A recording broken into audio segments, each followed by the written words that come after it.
Hello मित्रों, नमस्कार। मैं ज्वाला तिवारी एक बार फिर से आप लोग के बीच में हाजिर हूँ। मुझे इतना प्यार देने के लिए आप लोगों को बहुत बहुत धन्यवाद। मैं आप लोगों का बहुत बहुत आभारी हूँ कि आप लोग मेरे चैनल से जुड़ के मुझे इतना सारा प्यार दे रहे हैं। मित्रों, जीवन की ये गति है कि हर व्यक्ति जीवन की शांति के लिए, जीवन के आनंद के लिए, जीवन की खुशियों के लिए डेली रोज़मर्रा के जीवन में बहुत सारे काम कर रहा है और इतना ज़्यादा काम कर रहा है कि करते करते उसके मन में एक प्रतिस्पर्धात्मक प्रक्रिया जन्म ले लेती है। जैसे हमारे पड़ोसी ने अगर 800 खरीद रखी है तो मुझे निश्चित ही स्कॉर्पियो खरीदनी है। इस तरीके का जो भाव है, ये भाव जो है हमारे मन को उद्विग्न कर रहा है। इस भाव की वजह से हम अपनी वास्तविक ऊर्जा को हर समय नकारात्मक ऊर्जा में बदलते जा रहे हैं। मतलब हमारे जीवन में कंपटीशन इतना गहरा हो गया है कि छोटी चीज़ों से लेकर बड़ी चीज़ों तक, हमारे दिनचर्या से लेकर हमारे जीवन की परिस्थिति जिस जिस स्टेप पे चल रही है, हर जगह जो है हमारे जीवन में प्रतिस्पर्धा चारों तरफ से हमको घेर लिया है। और इसका कारण ये है कि ये युवाओं में सबसे अधिक है। हम फैसिलिटी के पीछे इतना ज़्यादा भाग रहे हैं, इसी वजह से हम इस तरीके का माहौल क्रिएट कर रहे हैं अपने जीवन में। और जिसका कारण है कि बहुतायत लोग अवसाद, निराशा और डिप्रेशन जैसे नामों को आप लोग सुने होंगे, इसके शिकार होते जा रहे हैं। और इसका मूल बिंदु जो है, इसका जो मुख्य विषय है कि निराशा, अवसाद या डिप्रेशन से हम कैसे बचें, तो उसके लिए सबसे महत्वपूर्ण है कि पहले आप अपनी व्यस्तता के बीच में अपने लिए भी कुछ समय निकालिए और आप अपने अंतर्मन की आवाज़ को सुनिए। और जब तक हम अपने आप से बात नहीं करेंगे, जब तक हम अपने आप के लिए समय नहीं निकालेंगे, तब तक हम कभी भी मजबूत नहीं हो सकते। क्योंकि किसी भी कार्य को करने के लिए आपकी स्वयं की ही शक्ति सबसे ज़्यादा महत्वपूर्ण है।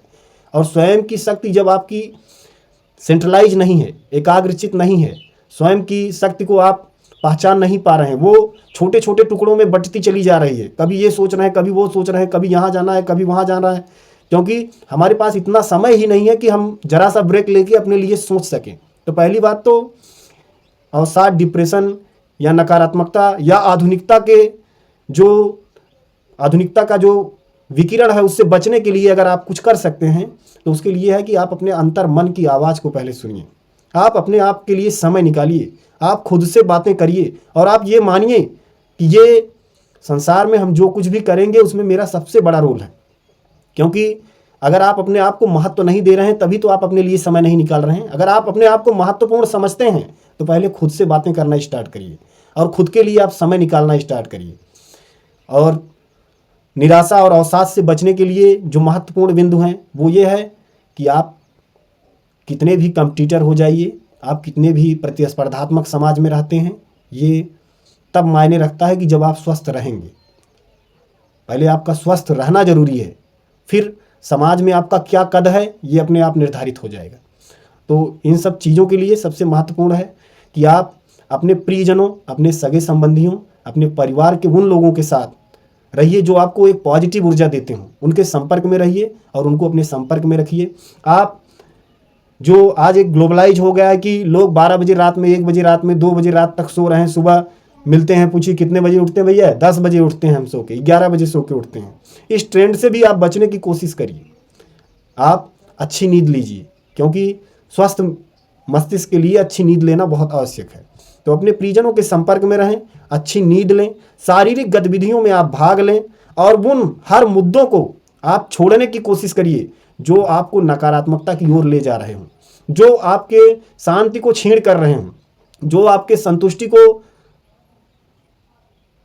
संतुष्टि का कत्ल कर रहे हैं। ऐसे हर पहलुओं को आप छोड़ने की कोशिश करिए। उन विचारों को, उन चीज़ों को, उन व्यक्तियों को आप छोड़िए, क्योंकि अगर आप उनको नहीं छोड़ेंगे तो आप कुछ दिन के बाद खुद ही नहीं रहेंगे। और तीसरा जो सबसे महत्वपूर्ण बिंदु है कि आप अच्छे साहित्य के संपर्क में रहिए, महापुरुषों की जीवनियों को पढ़िए, स्वयं का चिंतन करिए, समाज का चिंतन करिए, समाज के उस निचले वर्ग को देखिए जो बिना रोटी, कपड़ा और मकान की जो प्राथमिक आवश्यकता है समाज की, वो ना होते हुए भी अपनी जीविका को चला रहा है। और जब तक आप समाज के उस वर्ग को नहीं देखेंगे, तब तक आप जिस स्थान पे हैं, आप संतुष्ट होकर कभी भी कार्य नहीं कर पाएंगे।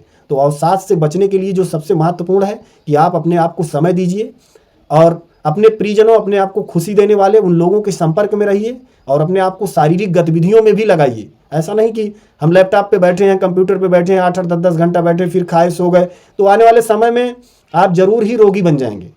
आप आने वाले समय में जरूर ही नकारात्मक हो जाएंगे, क्योंकि आपकी मानसिक ऊर्जा की जो कैपेबिलिटी है वो धीरे धीरे समाप्त हो रही है। और मानसिक थकान को दूर करने का सबसे अच्छा उपाय है कि आप शारीरिक श्रम करिए। तो इसी सब बिंदुओं के साथ मैं आपको एक छोटा सा टिप्स दे रहा हूँ। अगर आपको अच्छा लगे तो मुझे बताएं और निगेटिव लगे तो ज़रूर बताएं। और अगर आप इसको फॉलो करते हैं तो मैं दावे के साथ कहता हूँ कि आने वाले दिनों में जिन कारणों से आप नकारात्मक हुए थे, जिन कारणों से आप अवसाद में गए थे, जो कारण आपको डिप्रेशन में पहुंचाए थे, उसको आप कुचलेंगे, उससे आप बाहर आएंगे और अपने आप को उठाएंगे और आपकी एक कीर्ति होगी। इसी के साथ ही मैं अपनी वाणी को विराम करता हूं। आगे के वीडियो में फिर मैं आपसे मिलूंगा।